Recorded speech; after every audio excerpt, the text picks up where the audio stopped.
अस्सलामु अलैकुम वरहमतुल्लाहि वबरकातुहू। अल्हम्दुलिल्लाह कफ़ा व सलामुन अला इबादिहिल्लज़ीना इस्तफ़ा, अम्मा बाद। मोहतरम नाज़रीन इकराम, आज की नशिस्त का मौजू है, क्या औरत इमामत कर सकती है? जी बिल्कुल, इमामत कर सकती है। आइए ज़रा हदीसों पर गौर करें। उम्मे वर्क़ा रज़ियल्लाहु ताला अन्हा को नबी सल्लल्लाहु अलैहि वसल्लम ने औरत की इमामत की जिम्मेदारी दी थी। कहाँ लिखा हुआ ये? सुनन अबी दाऊद किताबुस सलाह बाब इमामतिन निसा, हदीस नंबर 592, हसन रिवायत है ये। औरतों की इमामत का बाब किताबुस सलाह के अंदर सुनन अबी दाऊद में।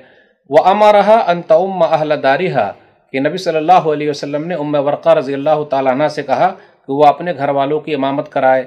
तो इससे ये पता चला औरत जो है इमाम बन सकती है, लेकिन औरत औरतों ही की इमाम बनेगी, मर्दों की इमाम नहीं बन सकती, मर्दों की इमामत नहीं कर सकती। फिर इसी तरीके से जब वो इमाम बनेगी तो कहाँ खड़ी रहेगी? एक सवाल और पैदा होता है।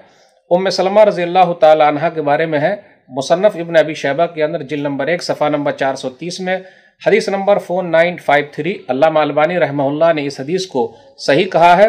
उम्मुल हसन कहती है, तउम्मुन निसा तक़ूमु माहुन्ना फ़ी सफ़्फ़िहिन्ना, कि उम्मे सलमा रज़ियल्लाहु ताला अन्हा औरतों की इमामत कराती और वो सफ़ के बीच में खड़ी होती। इमाम साहब को देखिए आगे खड़े होते हैं, लेकिन जब औरत ख़वातीन की इमामत कराएगी तो वो बीच में खड़ी होगी। एक और हदीस लेते हैं। रायता कहती हैं आयशा रज़ियल्लाहु ताला अन्हा के बारे में, असनुल कुबरा बैहक़ी जिल्द नंबर 3 सफ़ा नंबर 87, हदीस नंबर 5355, अन्न आयशता अम्मत निस्वतन फिल मकतूबा फ़अम्मतहुन्ना बैनहुन्ना वसता, कि उम्मुल मोमिनीन आयशा रज़ियल्लाहु ताला अन्हा ख़वातीन की इमामत कराती फ़र्ज नमाज में और वो सफ़ के बीच में खड़ी होती।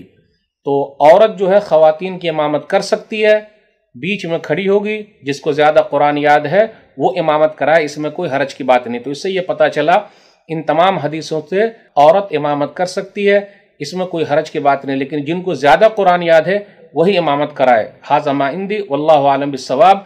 वस्सलामु अलैकुम वरहमतुल्लाहि वबरकातुहू।